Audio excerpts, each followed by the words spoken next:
हाय everyone. ये PYQ series जो मैंने स्टार्ट की थी उसके कंटिन्यूएशन में है। Okay, so let's start. तो यहाँ पर क्वेश्चन आया है, Nilesh scores 188 marks in an exam but he fails by 22 marks. To pass an exam Nilesh has to score at least 35% marks. Find the maximum marks of the exam. तो इसको करने के multiple methods हैं, बट आपको शॉर्टकट वहाँ पर अपनाना है क्योंकि इतना टाइम नहीं रहेगा।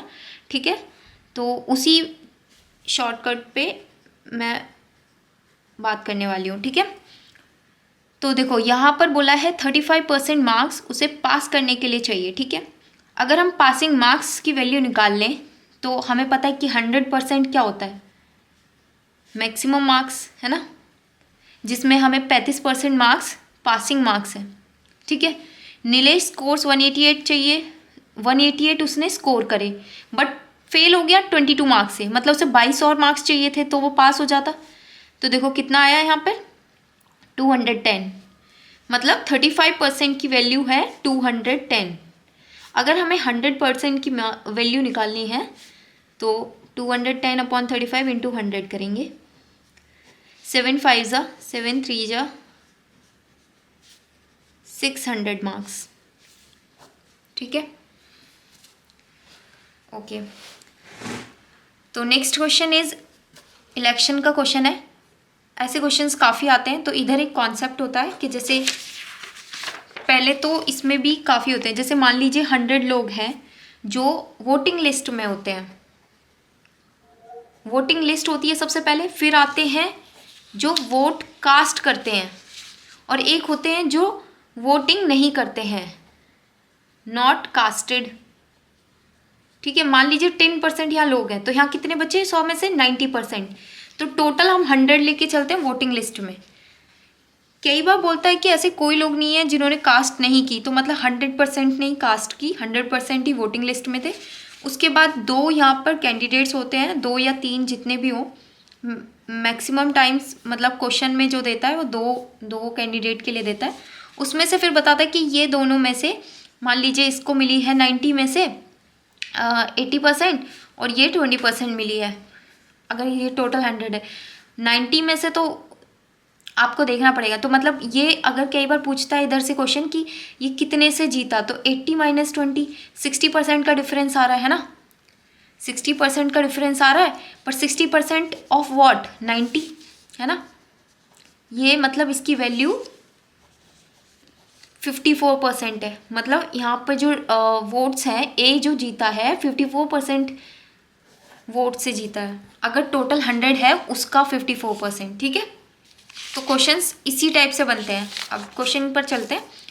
2 candidates fought an election. One of them got 65% the total votes casted and won by 420 votes. ठीक है,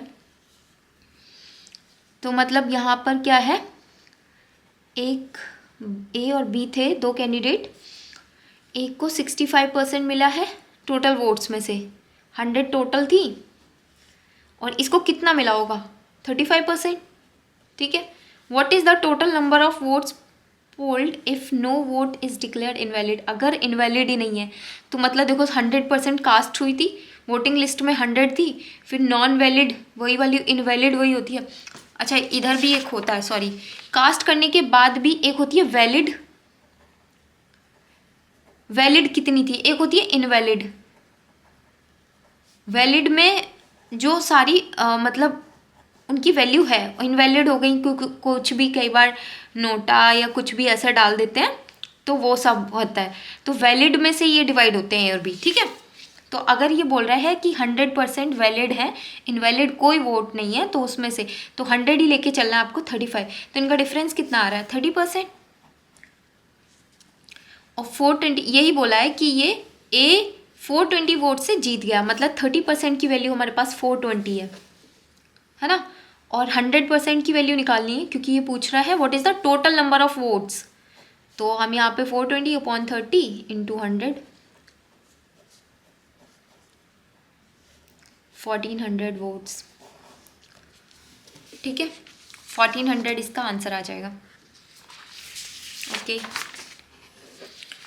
चलो next question. 5 persons can prepare an admission list in 8 days working 7 hours a day. If 2% joins them so as to complete the work in 4 days, they need to work per day for. अब इसके लिए एक आपको formula याद करना है. चलो यहीं पर लिख देती हूँ. P1 into D1 into H1 upon W1 is equal to P2 into D2 into H2 upon W2. P1 stands for persons, D1 मतलब days, H1 hours, W1 work. Similarly like here. ठीक है, मतलब कि अगर एक इक्वेशन दे रखी है कि इतने लोग इतने दिन में काम करते हैं और इधर दे रखा हो कि 35 लोग मतलब कितने दिन में करेंगे, ऐसा इक्वेशन इक्वेट करके आप सीधा सीधा आंसर ला सकते हैं. ठीक है, अब यहाँ पे क्वेश्चन देखते हैं. 5 person can prepare an admission list, मतलब यहाँ 5 की वैल्यू सीधा सीधा डाल दो. 8 days, देखो इधर आपको याद रखना है कि कई बार डेज देगा, कई बार H1 आवर्स देगा, कई बार दोनों भी दे सकता है, बट वो बहुत रेयर होता है. अभी तक तो कोई क्वेश्चन मैंने ऐसा देखा नहीं है. ठीक है, तो आते हैं बस वो डायरेक्ट कट पीट के मतलब कुछ करना होता है, उसमें ऐसा कुछ नहीं होता. कई बार क्वेश्चन आ भी जाते हैं, बट कई बार सिर्फ अगर 2 दिए हैं तो इसको कंसिडर नहीं करना है. ठीक है, P1 into D1 upon W1 equal to P2 D2 upon W2, सीधे ऐसे मार्क करना है. तो इन 8 days वर्किंग 7 hours. हाँ देखो इसमें है ना 7 hours, इसमें दोनों दे रखे हैं इस क्वेश्चन में. और इफ़ 2% ज्वाइंस दैम, अगर आपको कई बार क्या होता है ना कि ऐसे ही क्वेश्चन में दोनों चीज़ें देगा, डेज और आवर्स. अदरवाइज बहुत मतलब वैसे वाले क्वेश्चंस रहते हैं ना कि जिधर आपको निकालना होता है कि ए और बी साथ में मिलके कितने दिन में करेंगे, वैसे वाले क्वेश्चंस में दोनों डेज और आवर्स नहीं देगा, क्योंकि बहुत मुश्किल हो जाएगा फिर डेज से कैलकुलेट करना आवर्स वगैरह ये सब. ठीक है, तो यहाँ पर वर्क डन सेम रहेगा.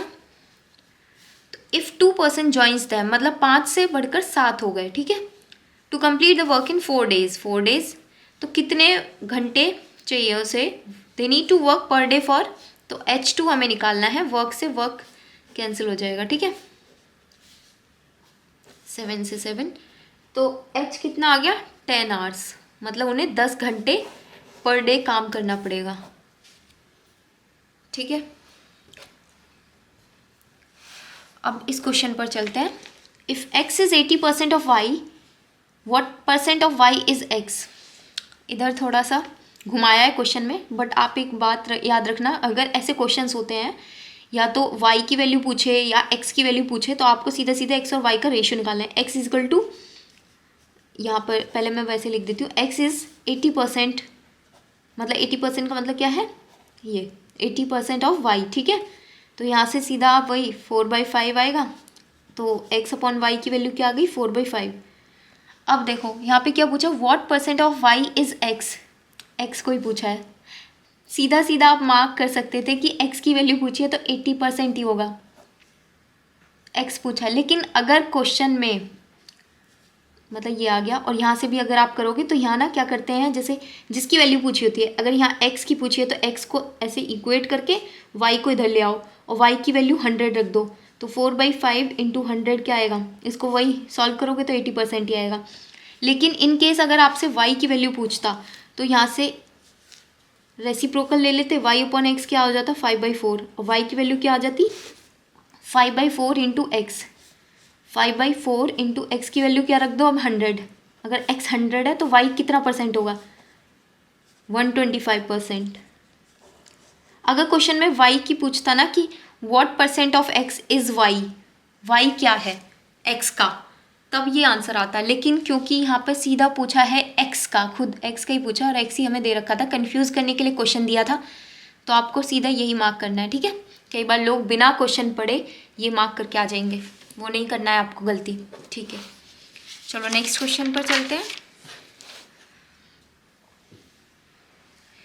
इन a bag there are coins of 25 paise, 10 paise and 5 paise in the ratio of 1:2:3. Total amount is ₹30. Then the number of 5 paise coins are. तो यहाँ पर हम वैल्यू लिखेंगे पहले कि एक तो 25 पैसे के हमारे पास पैसे हैं और एक 10 पैसे के कॉइन्स हैं और एक 5 पैसे के कॉइन्स हैं। नंबर ऑफ कॉइन्स लिख लेते हैं, उनका रेशियो हमें दे रखा है 1:2:3, 1x 2x 3x, मतलब मान लीजिए x के मल्टीपल में है। ठीक है, अब ये बोला है टोटल अमाउंट हमारे पास 30 है। देखो ऐसे क्वेश्चन हमेशा आता है एफकेट में, बहुत इजी होते हैं, बस आपको आता होता है, मतलब ये हो जाते हैं। बस वही है कि अगर आप कोई सिली मिस्टेक ना करें तो आपसे हो जाएगा, कोई दिक्कत नहीं है। और वैल्यू मतलब अब देखो टोटल रुपीज़ कैसे बनेंगे, 25 इंटू 1x करेंगे, 25 प्लस 10 2 जा 20x प्लस 5 3 जा 15x। ये किस में है, पैसे में, तो हम इसको टोटल वैल्यू को भी 30 इंटू पैसे में कन्वर्ट कर लेंगे। और 1 रुपये में कितने होते हैं, 100 पैसे। तो ठीक है, इसको कन्वर्ट कर लेते हैं 25x, ये हो जाएगी 60x इजिकल टू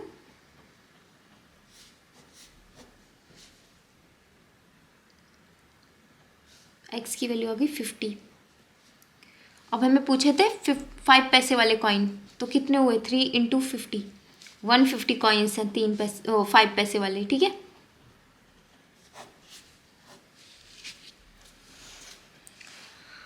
चलो नेक्स्ट क्वेश्चन। इन अ जू there are rabbits and pigeons. If heads are counted, there are 340 heads and if ये is नहीं है, if legs are counted, there are 1060 legs. How many pigeons are there? ठीक है, ये question भी बहुत बार रिपीट होता है एफकेट में। ठीक है, तो देखो ये इसे करने के भी बहुत तरीके हैं। इसमें आप इक्वेशन बना सकते हैं कि देखो पहले रैबिट और पिजन्स का कॉन्सेप्ट समझो। रैबिट के पास कितने होते हैं, 4 लेग्स होते हैं और दोनों के पास एक एक ही हेड होगा। ठीक है, दोनों के पास एक एक हेड होगा, लेकिन पिजन के पास 2 लेग्स रहेंगे, है ना। और टोटल हमारे पास 340 हेड्स हैं। एक तो वही रहेगा, आपको यहाँ पे एक्स सेलेक्ट करना है कि लेग्स एक्स हैं, फिर ये लेग सॉरी हाँ इसके पास 4x है, इसके पास 2x है, उसके बाद हेड आपके पास y है, वो सब लेट करके करना है। बट वैसे आपको इतना टाइम लग जाएगा सॉल्व करने में इक्वेशन, तो वो अवॉइड करना है। ठीक है, तो if heads are counted they are 340 heads, if legs are counted 160। तो आपको ये करना है कि हेड्स अगर 340 है तो 340 इंटू 2 करो, तो ये हो जाएगा 680। 680 मतलब देखो यहाँ पे इंटू 2 क्यों किया, क्योंकि 2 लेग तो दोनों के पास है ना। इस पर 2 + 2 मतलब 2 एक्स्ट्रा है, तो 680 तो सबके मतलब कि 680 लेग्स तो इन दोनों की होंगी। बट जो बची हुई हैं, अब इसको ना माइनस कर लो, 1060 माइनस 680 380 लेग्स किसकी होंगी, सिर्फ रैबिट्स की होंगी, और वो भी डबल, ये डबल अमाउंट है। तो इसका हाफ करेंगे, मतलब क्योंकि 2 लेग्स यहाँ पे जो एक्स्ट्रा थी वो ये 380 लेग्स उसकी, तो 190 जो होंगी, 190 क्या हो गए, रैबिट्स आ गए। हम डायरेक्ट समझ पा रहे हैं। ये हमने 340 जो हेड्स हैं उसको 2 से मल्टीप्लाई करा, क्योंकि सबके पास 2 लेग तो है ही, बस इसके पास 2 और है, तो 2 और जो हमने एक्स्ट्रा निकाली वो 380 आ रही थी, उसको डिवाइड करेंगे 2 से 190, मतलब कि रैबिट्स हमें 190 मिल गए। उसके बाद इसे माइनस कर लेंगे, वही रैबिट्स मिल गए, तो पिजन्स हमारे पास आ जाएंगे। Pigeons equal to 340 minus 190, 150। हमसे क्या पूछा था, पिजन्स पूछे थे, 150 आ गए। ठीक है,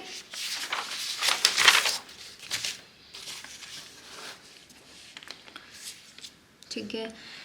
Pipe A can fill a tank in 8 hours while pipe B can fill tank in 6 hours, while pipe C is an outlet pipe which can empty the tank in 10 hours. If A, B and C are opened simultaneously and after 4 hours pipe A and B are closed pipes, in how many hours will pipe C can empty? तो यहाँ पर A और B जो है inlet pipe है और C हमारा outlet pipe है। आउटलेट मतलब कि ये एम्प्टी करता है, बाकी दोनों फिल करते हैं। ठीक है, अब इनका टाइम दे रखा है 8 आवर्स में ये फिल करता है, बी कितने में, 6 आवर्स में, और ये एम्प्टी कितना करता है, 10 आवर्स में, माइनस लगा दिया कि ये वो करता है, ठीक है। अब इन तीनों का एलसीएम लेंगे हम, तो आएगा 120, ठीक है। 8 को डिवाइड करेंगे, 15 यूनिट ये काम करता है, 620 यूनिट ये काम करता है, और ये 12 यूनिट काम करता है, ठीक है।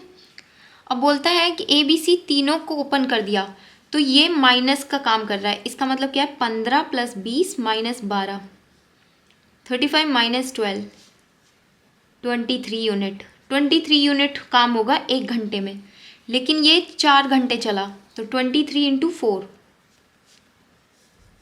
92 यूनिट हमारा काम हो गया 4 घंटे में।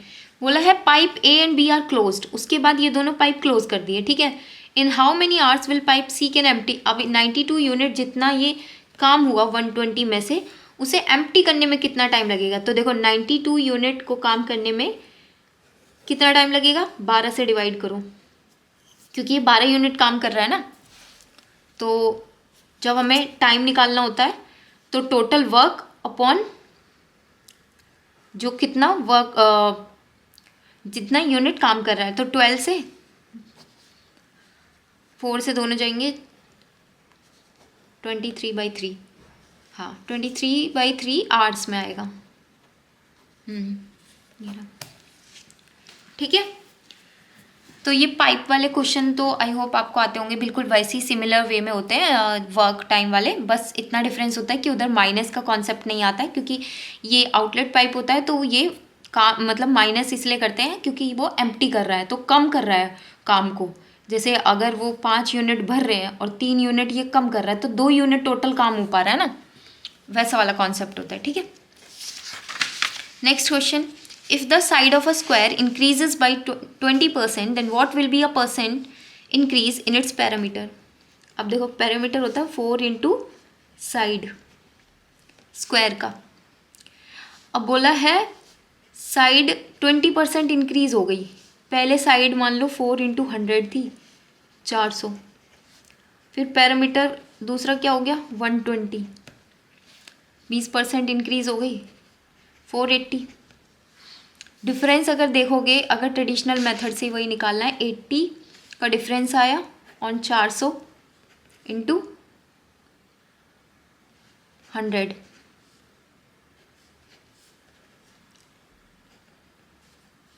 %20। और डायरेक्ट भी निकाल सकते हो, साइड का ही तो आपको निकालना था।